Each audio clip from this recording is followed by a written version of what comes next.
समझ नहीं आ रहा कि UGC new equity rules discrimination कम करने के लिए आए हैं कि बढ़ाने के लिए। सबको सेम प्लेटफॉर्म तो ऑब्वियसली ये प्रोवाइड नहीं करवा रहे, बल्कि जनरल कैटेगरी स्टूडेंट्स को टारगेट करते हुए दिख रहे हैं। इसीलिए युवा सड़कों पर है और विरोध प्रदर्शन जगह जगह हो रहे हैं। एक्चुअली 2016 में रोहित वेमुला, 2019 में पायल और ऐसे सेवरल केसेस में जहां कास्ट बेस्ड डिस्क्रिमिनेशन की वजह से सुसाइड्स हुए हैं, तो सुप्रीम कोर्ट ने ऐसे केसेस को देखते हुए यूजीसी को कास्ट बेस्ड डिस्क्रिमिनेशन रोकने के लिए स्ट्रिक्ट गाइडलाइंस लाने को कहा। यूजीसी ने गाइडलाइंस बनाई, ऊपर सेंड कर दी। फाइनली जब ये पार्लियामेंट्री कमेटी के पास पहुंची, जिसके चेयरमैन थे दिग्विजय सिंह और बाकी 29 मेंबर्स में से मोस्टली बीजेपी के मेंबर्स थे, 4 कांग्रेस के और बाकी 1-2 चुनिंदा पार्टीज के थे, कमेटी ने गाइडलाइंस को अप्रूव कर दिया। फिर 13 जनवरी 2026 को ये गाइडलाइंस लागू कर दी गई यूनिवर्सिटीज में कास्ट बेस्ड डिस्क्रिमिनेशन से डील करने के लिए कि हम इक्विटी प्रमोट करेंगे। तो इसके अंदर यूनिवर्सिटीज को इक्विटी कमेटी बनानी थी, इक्विटी सेंटर्स बनाने थे, इक्विटी स्क्वाड्स बनाने थे, हेल्पलाइंस बनानी थी 24/7,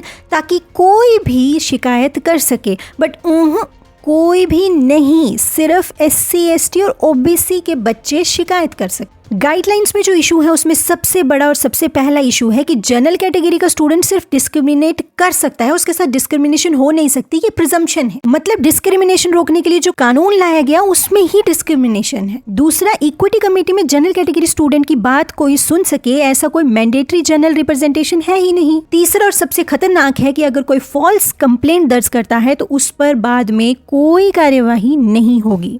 अब इसमें राइट टू इक्वालिटी, इक्विटी कहाँ है? कानूनी तौर पर तो दूर, लॉजिकली भी कोई सोचे तो इसमें समानता का अधिकार दिखाई नहीं दे रहा है। कास्ट बेस्ड डिस्क्रिमिनेशन रोकी जानी चाहिए, लेकिन फॉल्स कंप्लेंट के चक्कर में किसी जनरल कैटेगरी के स्टूडेंट का करियर बर्बाद हो जाए, ये कैसी समानता?